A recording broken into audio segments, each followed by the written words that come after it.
देश के शिक्षण संस्थान राष्ट्र निर्माण की नींव होते हैं, पर कुछ शिक्षण संस्थानों की महत्ता इतनी अधिक होती है कि वो न सिर्फ राष्ट्र को वैचारिक स्तर पर प्रभावित करते हैं, बल्कि इसकी धुरी भी बनते हैं।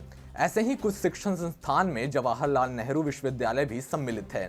यह देश का ऐसा अग्रणी शिक्षण संस्थान है जहां से राष्ट्र का संचालन करने वाले नायक निकलते हैं। प्रभाकर परकला, उनकी पत्नी निर्मला सीतारमण, डीएमके नेता सेल्वम गणपति, मेनका गांधी, नीति आयोग के अध्यक्ष अमिताभ कांत, विदेश मंत्री सुब्रमण्यम जयशंकर जैसे बड़े नाम इसी शिक्षण संस्थान द्वारा पल्लवित किए गए हैं।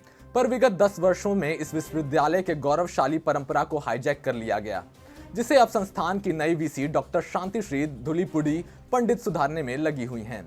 नमस्कार, आप देख रहे हैं TFI, जो है भारत का सबसे बड़ा ऑल्टरनेट न्यूज मीडिया पोर्टल, और मैं शाश्वत सिंह आपको बताऊंगा कि कैसे मार्क्सवादियों, समाजवादियों, कम्युनिस्टों, इस्लामिस्टों का गढ़ बन चुके JNU को अब उसके मूल स्वरूप में बदलने के प्रयास शुरू हो गए हैं। तो विलंब आरंभ करते हैं। गौरतलब है कि JNU में काफी लंबे समय से राष्ट्र निर्माण या राष्ट्र के वैचारिक सिद्धांतों की नींव रखने के लिए सेमिनार, संगोष्ठी या चर्चा नहीं होती, बल्कि राजनीतिक रणनीति बनती है। दीपिका, स्वरा और अरुंधति जैसे लोगों को भाषण देने के लिए बुलाया जाता है, जो इस संस्थान के माध्यम से बड़े पैमाने पर अपना राष्ट्र विरोधी एजेंडा चलाते हैं। पहले JNU से शिक्षा प्राप्त विद्यार्थी देश की राजनीति की दिशा देते थे। ये देश और सरकार की सबसे मूल्यवान संपत्ति हुआ करते थे, पर अब ये संस्थान के परिसर में ही राजनीतिक दलों के झंडे बुलंद करके देश को तोड़ने की बात करने लगे हैं।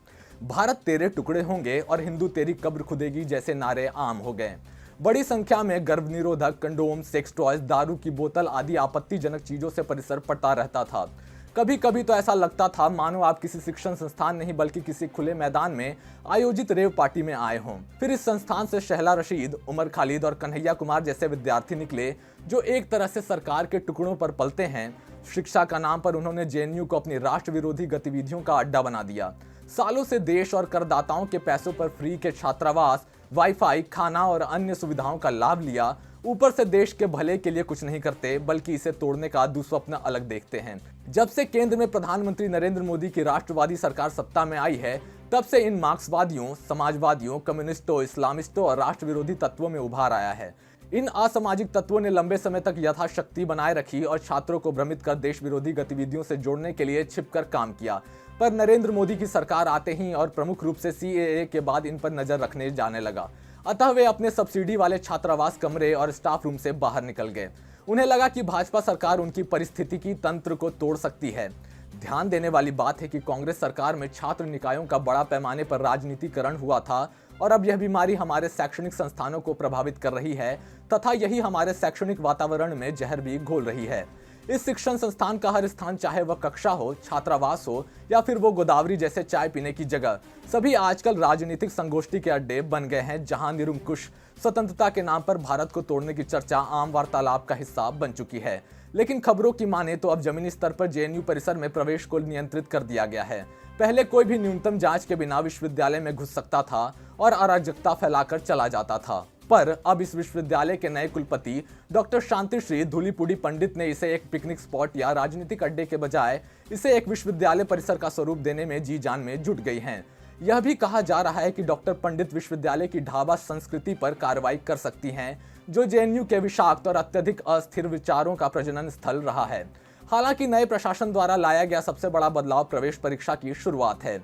दिल्ली विश्वविद्यालय की प्रवेश प्रणाली में बदलाव के बाद JNU में प्रवेश भी सामान्य विश्वविद्यालय प्रवेश परीक्षा के माध्यम से ही किया जाएगा। विश्वविद्यालय ने खुद इस बड़े फैसले की घोषणा की है और कहा है कि प्रवेश परीक्षा राष्ट्रीय परीक्षण एजेंसी की योजना के अनुसार आयोजित की जाएगी।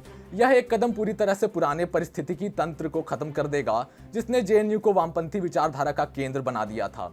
इसके अलावा छात्रों को सक्षम बनाने के लिए पाठ्यक्रम में भी बदलाव किया जा रहा है।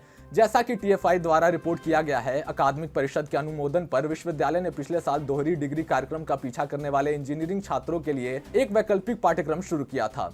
पाठ्यक्रम में कहा गया है कि जिहादी आतंकवाद कट्टरपंथी धार्मिक आतंकवाद का एकमात्र रूप है और उन्हें ऐतिहासिक रूप से चीन और सोवियत संघ जैसे कम्युनिस्ट पृष्ठभूमि वाले देशों द्वारा समर्थित किया गया है। भाकपा और TMC जैसे दलों के विरोध के बावजूद विश्वविद्यालय वैकल्पिक पाठ्यक्रम शुरू करने में दृढ़ रहा। इस महीने की शुरुआत में शिक्षा मंत्रालय ने डॉक्टर शांतिश्री ढुलीपुड़ी पंडित को एम जगदीश कुमार की जगह विश्वविद्यालय का कुलपति नियुक्त किया। डॉक्टर पंडित की नियुक्ति सार्वजनिक होने के बाद वामपंथियों ने उन्हें ट्रोल करना शुरू कर दिया। डॉक्टर पंडित को साम्यवादियों के जिस प्रतिक्रिया का सामना करना पड़ा है वह अपमानजनक है।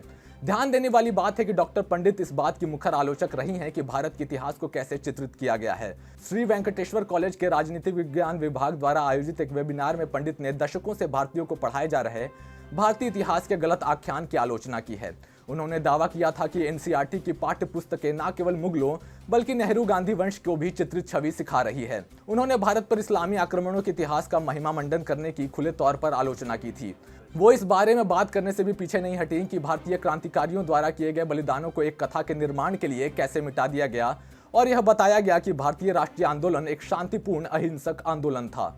बताते चलें कि पिछला दशक जेएनयू की छवि पर धब्बा रहा है। इसने केवल अलगाववाद और आतंकवाद के मुद्दों की अगुवाई के लिए सुर्खियां बटोरी।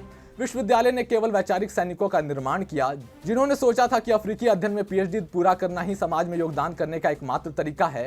हालांकि अब यह सब बदल रहा है और उम्मीद है कि जल्द ही जेएनयू अपनी पुरानी स्थिति में वापस लौट जाएगा।